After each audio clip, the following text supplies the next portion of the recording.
देखिए इस क्वेश्चन में उन्होंने क्या कर दिया, ये पूछा तो है पीरियोडिक टेबल पे ही बेस्ड, लेकिन अभी तक जो आपने क्वेश्चन देखे हैं उसमें क्या था कि ग्रुप और पीरियड्स दिए हुए थे, उसके बिहाफ पे पूछ रहे थे।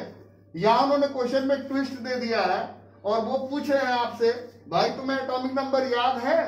एटॉमिक नंबर के बेसिस पे तुम चीजों को समझना और समझाना समझते हो? तो वो ऐसा पूछना चाह रहे हैं। तो यहां पर क्या है कि कुछ एलिमेंट है ए बी सी डी ई और F, A B C D E F और जी, और उनके एटॉमिक नंबर दिए हुए हैं। क्या दिए हुए हैं? Atomic number. अब एटॉमिक नंबर के बिहाफ पे आपको सजाना है, इंफॉर्मेशन निकाल करके लाना है। ओके, तो आपको पहला क्वेश्चन पूछता है कि नोबल गैस कौन सा होगा। आपको पता है कि सर नोबल गैस जो होता है उसको इनर्ट गैस भी बोलते हैं, और नोबल गैस में क्या खासियत है कि उसके आउटर मोस्ट ऑर्बिट में 8 इलेक्ट्रॉन होने चाहिए।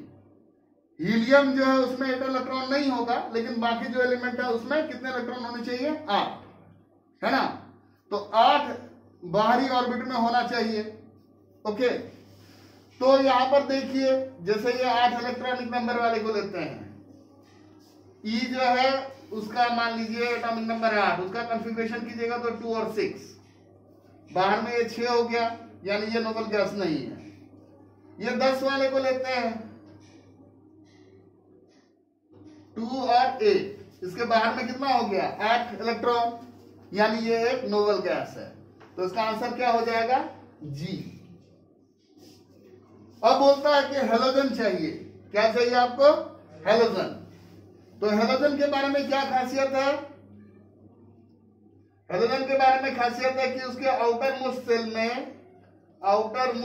में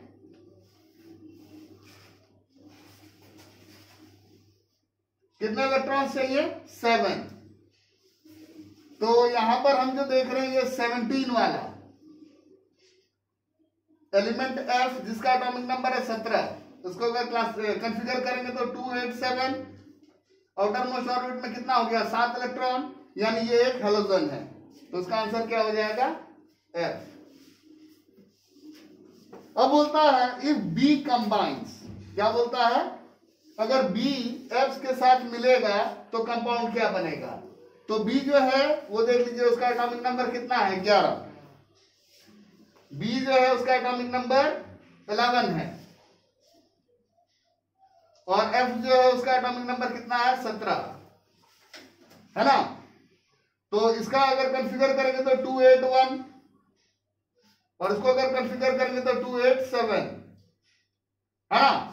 बेसिकली ये एक इलेक्ट्रॉन इसको दे देगा, ये गेन करेगा, आयनिक कंपाउंड बनेगा, है ना।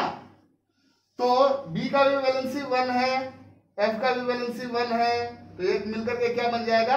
BF। और अगर यहां पर पूछ दिया, यहां तो पूछ रहा है फॉर्मूला, अगर इसको और ट्विस्ट करेगा तो व्हाट टाइप ऑफ कंपाउंड, ये भी पूछ सकता है आपसे, व्हाट टाइप ऑफ कंपाउंड। तो व्हाट टाइप ऑफ कंपाउंड में क्या जवाब होगा? सर ये आयनिक कंपाउंड बनेगा। इलेक्ट्रॉन की शेयरिंग नहीं होगी, इलेक्ट्रॉन का गेन और लूज होगा, आयनिक कंपाउंड। ये आपसे नहीं पूछा हुआ था, लेकिन अभी सीबीएसई क्या कर सकती है किसी को नहीं पता है, तैयार होना चाहिए। और बोलता है write the electronic configuration of C and E. C कहां है भाई? सी यहां है। C atomic number 12। Atomic number 12 किसका होता है भाई? मैग्नीशियम का, है ना। तो इसका कॉन्फ़िगरेशन क्या होगा? 2 8 2। और ई कहां है? यहां 2 और 6। बताइए आप, 8 एटॉमिक नंबर किसका होता है? ऑक्सीजन का। तो ये बेसिकली कैल्शियम है, ये ऑक्सीजन है ना। तो अगर या तो ये पूछ दिया हमारा आंसर हो गया, लेकिन अगर ये पूछ देगा कि भाई इससे कौन सा कंपाउंड बनेगा उसका फॉर्मूला लिखो, तो सी का वैलेंसी 2 है, और ये इसको कितना इलेक्ट्रॉन चाहिए? इसको 2 इलेक्ट्रॉन चाहिए, ये 2 इलेक्ट्रॉन गेन करेगा, तो ई जो है उसका भी 2 हो गया वैलेंसी। तो जो कंपाउंड बनेगा उसका फॉर्मूला क्या हो जाएगा? सीई। बेसिकली ये कैल्शियम ऑक्साइड बन रहा है।